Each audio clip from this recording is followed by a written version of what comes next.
Hey guys, this is Lida from Tech, and I am here today with the LeEco Le S3.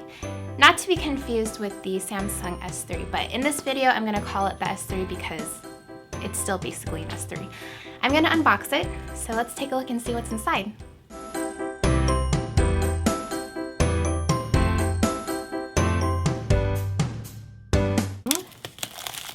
it's going to be really shiny inside.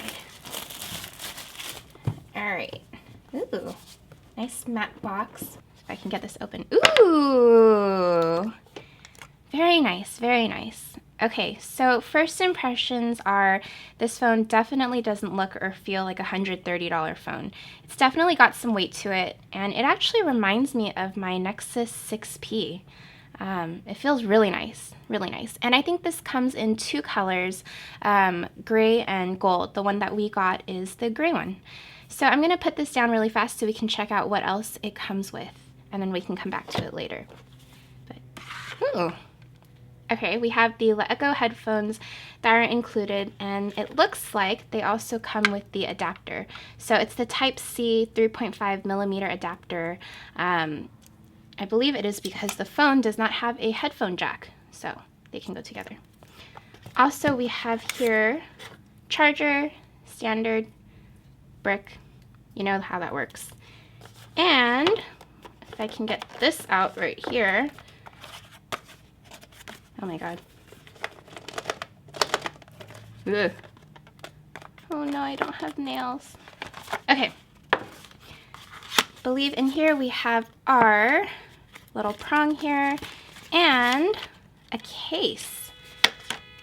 So, like most of the Asian phones, warranty info, let's just ignore that. It comes with a little jelly case. Not too nice, but it'll definitely do the job. And I actually believe that they have the screen protector on the phone already. So yeah, they do. It actually comes included. So for those of you who are bad at putting on a screen protector like myself, that's kind of a bonus of it. Alright, so looking at the phone again, I'm actually really impressed with this phone.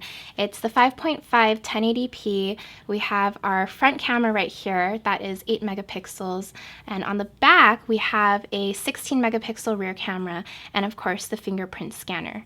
Actually up here, this is kind of cool, there's an IR blaster.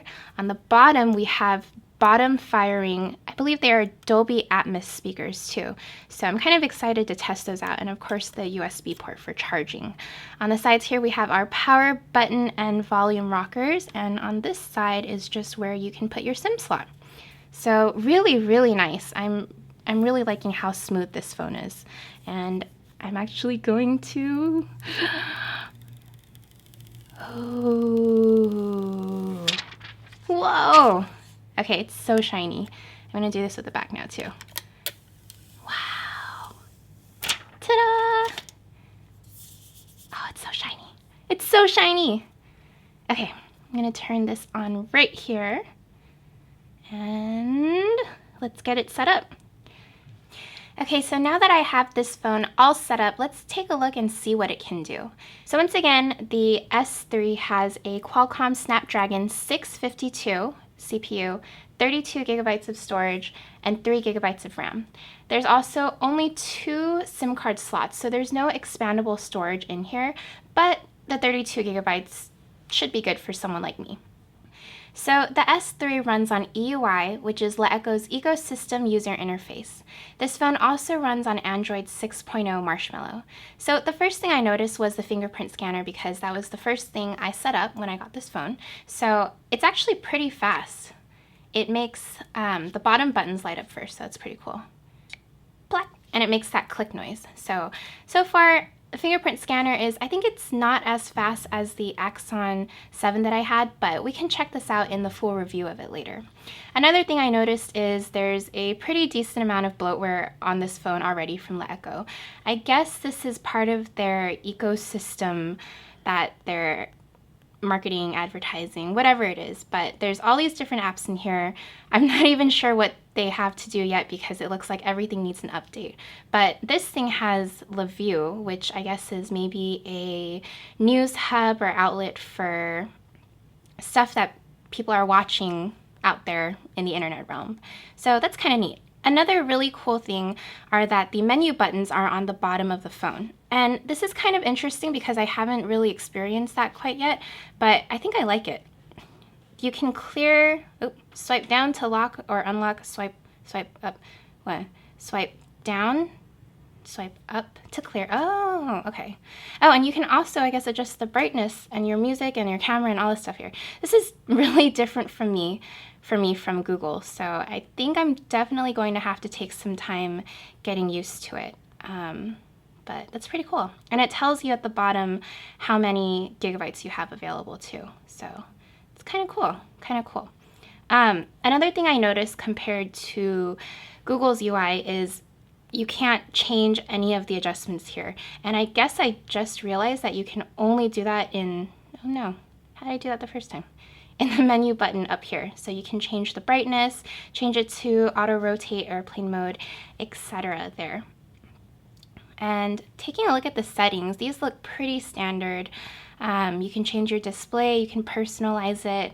They have all of the cloud and LeEco stuff going on in here. And let's check our about phone. We have the S3 6.0.1 Snapdragon 652, 8 cores, and all our information that we need here. So one really interesting to know is that instead of the button where your app drawer would usually live, there's this colorful live button right here. And when you click on it, it takes you to this hub, and I guess it's called Live, Live, but it says that it's the best live broadcast on the web. And LeEco in China was known for being their equivalent of Netflix, I guess. So it looks like they have on here maybe some news broadcasts, stuff that's going on right now. Looks like this is featuring Faraday from CES probably. Some TV shows that you can take a look at, some movies, Cosmopolitan, Variety, other forms of entertainment on here. Let's just see what happens if we click on one of these. But you know, right now, you got other things to worry about, like those punks going up. So it looks like you can preview for 6 minutes, and then you can buy now to watch the full-length video. So kind of interesting. I guess it's like their full hub. So this is definitely different from what you would see in any other phone that you would buy, actually. I'm kind of interested to play around with this a little more and see what they offer, and check out if they have anything for free too. So another feature of this phone that I'm really excited to test out is the camera. This S3 has a 16 megapixel rear camera, a 8 megapixel front camera, and it has 4K video recording too. So I'm really excited to test this out. I don't know if you guys know, but I love taking pictures of food, so that's mainly how I test out the camera, but I really can't wait. This looks pretty neat. First impressions, you can do video. This is kind of like the Google version. You can do video, slow-mo, and you can do a panorama too. So, ooh, pretty cool, pretty cool. Looks like, is this the menu button right here for the camera? So you can change different colors, different filters. What does this one do? What does that one do? Oh, that flips it to us. Settings, timer, shutter speed, location, exposure, picture size. So this looks really neat. Night mode. Looks like you can play around with a lot of stuff. So I'm definitely excited to test this out. I'm going to do a full review for it later, so be sure to check that out. And in the meantime, be sure to check out our other videos on Hypnotech. And until then, see you guys next time. Bye!